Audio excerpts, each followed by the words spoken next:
Hello, I'm Alex from LearnBeachVolleyballFast.com. In this video we're going to take a deeper look at competitiveness. We're going to talk about stuff like, is competitiveness good or bad, or does it hurt us, does it help us, is it evil, is it mean to be competitive towards someone, and sort of stuff like that. If I would have to categorize this video, I would probably put it under sports psychology. But I say probably because it's not 100% cut and clear. But if you have seen me before talk about sports psychology, you might know that I believe that sports psychology is this wide, huge field. There's a bunch of different sports psychology, whether you're practicing, whether you're competing, whether you're not even playing volleyball, whether it's motivation to even go to practice or go to wake up in the morning, whatnot. There's a bunch of stuff going into sports psychology, and this is of course not a full crash course. But I would like to say that this video is sort of like it's sort of a very basic thing, but it's also sort of like a nice topping that can go sort of anywhere in this thing. It will help you with competition, it will help you with practice, it will help you accelerate your volleyball career in general, and it's going to be a nice piece of information if you are involved in any sort of skill acquisition or competition in any way in life in general. It's about sort of a mindset shift that we're going to go through, and I think you will like it.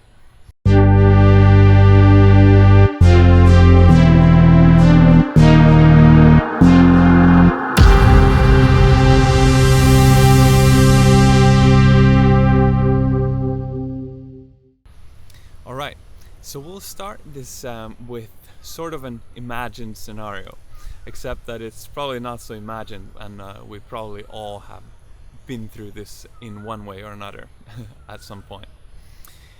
So let's imagine that we are playing volleyball right now, and the skills of the players are uneven. Someone is a little bit worse than the others, whether that's somebody else or whether that's you. Doesn't really matter. But let's, for this example, say that it's someone on the opposite side, someone you're playing against who is bad at, for example, setting. So now if you go competitive, you really want to win this game, what you strategically might do is you might start serving that person's partner. So you force this bad setter to set the balls for the other partner. And do that over and over again. They get bad sets and you win the game. So you now sort of used one strategical trick of the trade to win the game. And the question is now, is this mean? Are you mean for doing this?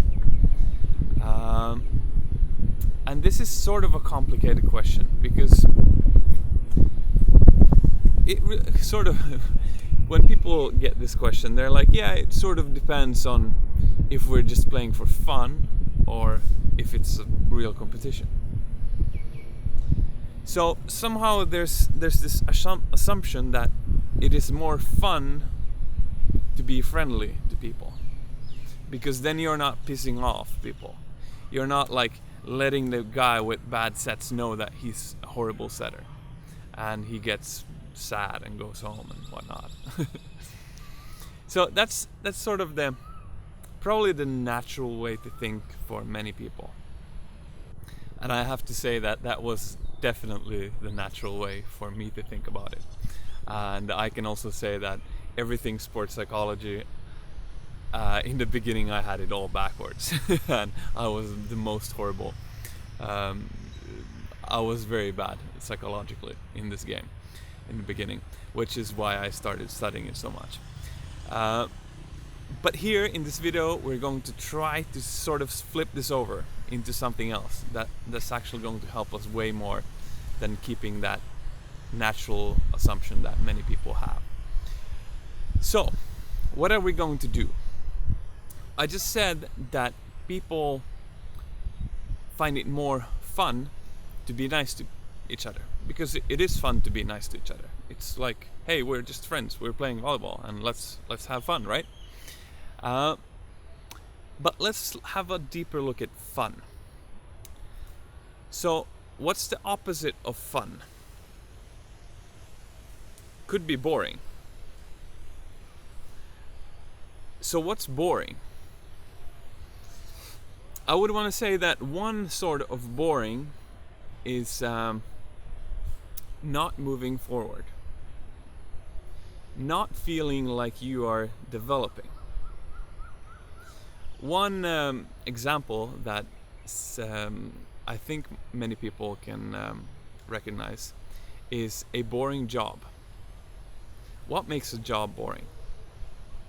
It can be many things, but quite often it's some sort of repetitiveness. It's like you're just doing the same thing over and over and over and over and over and over and over again. And it's just the same the day after day after day after day after day. And you never learn anything new. And it just gets all like this gray, boring, blah blah blah. There's nothing surprising anymore. And you're bored. And this is not fun. So, if we then need to develop, we need something new all the time to actually not be bored, to have fun. Would there then be any sort of chances that if someone showed us where we can develop, it might be more fun for us?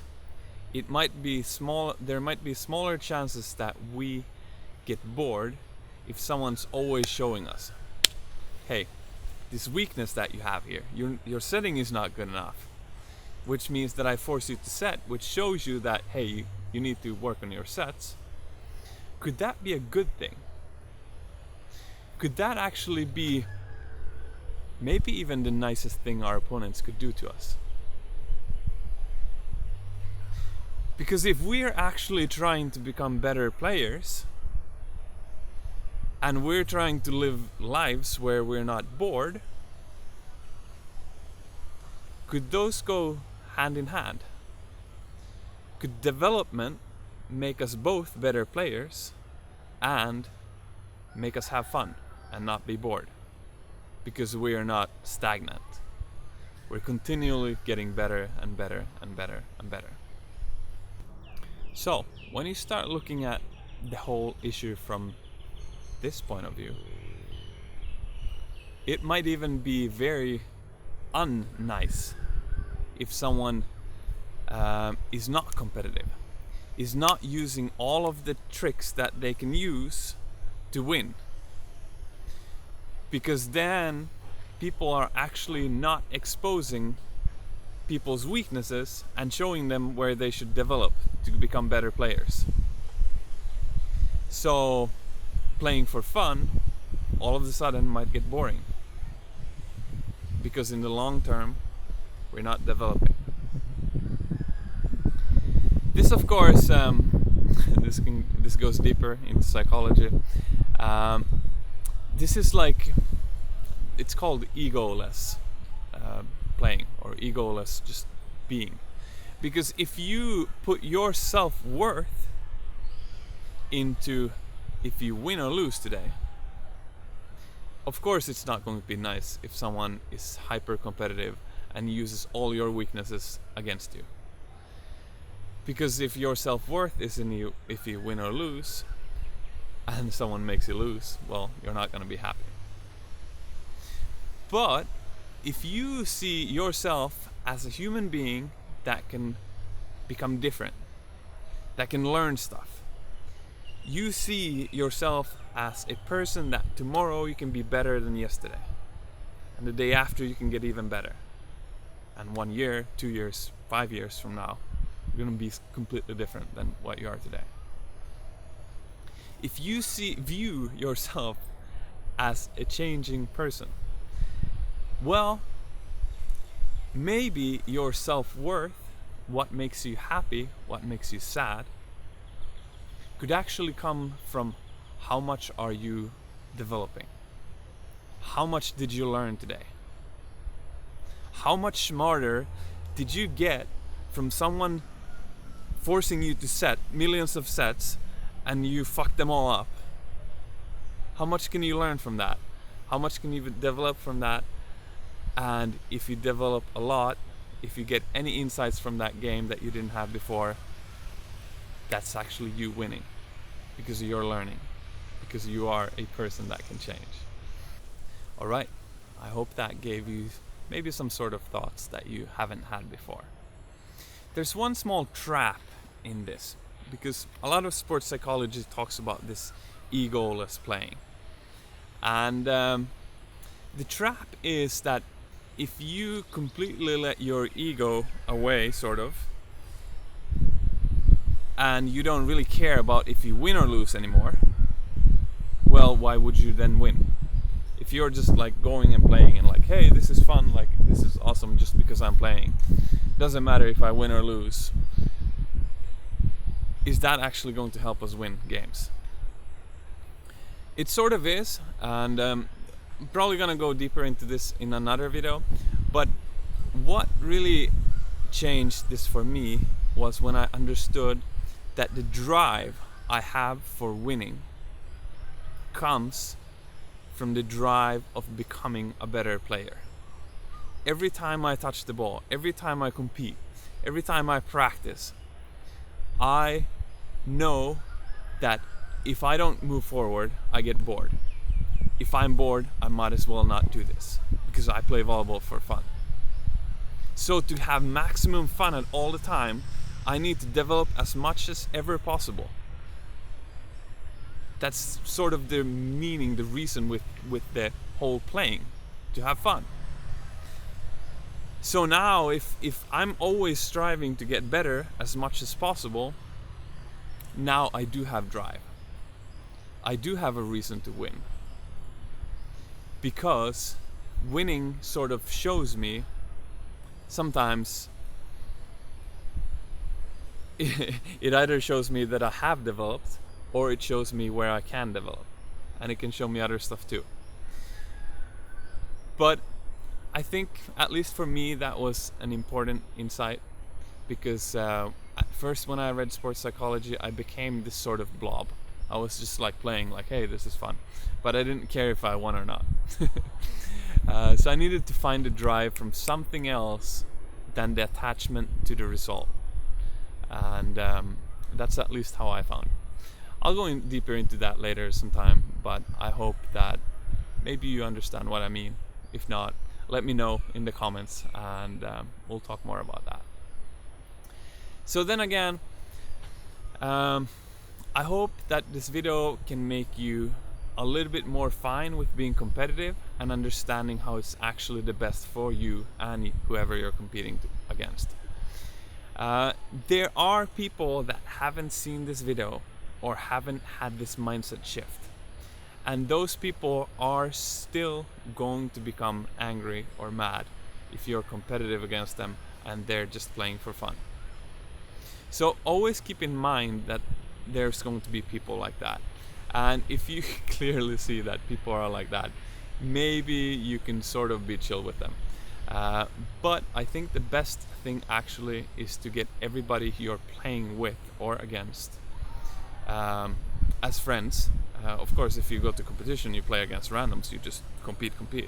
But when you're like playing with friends and trying to get better, if everybody understands this mindset here, you guys are going to have a lot more fun together and learn much faster. So feel free to teach them this concept. Send them to this video if you want that, if you don't feel confident teaching it yourself, or whatever. And as always, there's a few more things you can do if you wish. You can click the like button on YouTube for me if you like the video, that would help me. You can subscribe to the channel if you want more of this kind of stuff in the future that will help you develop your volleyball skills faster. And you can join my Facebook group if you want to get the discussions even deeper. The link will be below. See you later.